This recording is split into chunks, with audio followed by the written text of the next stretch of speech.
Hey y'all, I recently wanted to share with you my new Coach purchase that I recently purchased.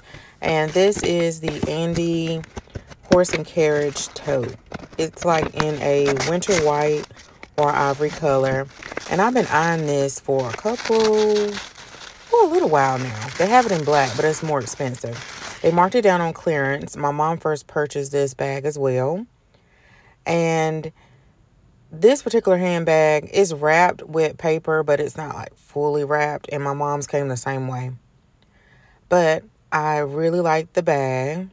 I like the handles on the strap. And I think with this particular bag, because it's like a beige, ivory, winter white, you can carry it as well in the wintertime.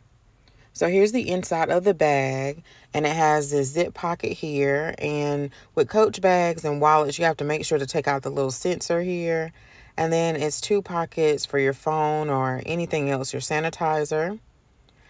And here, y'all, I keep these I think they're airbag pockets, and that's how I store my bags. I saw a tip from another YouTube creator, and that keeps my bags in shape. So I just hold on to those. And thanks so much for watching, y'all.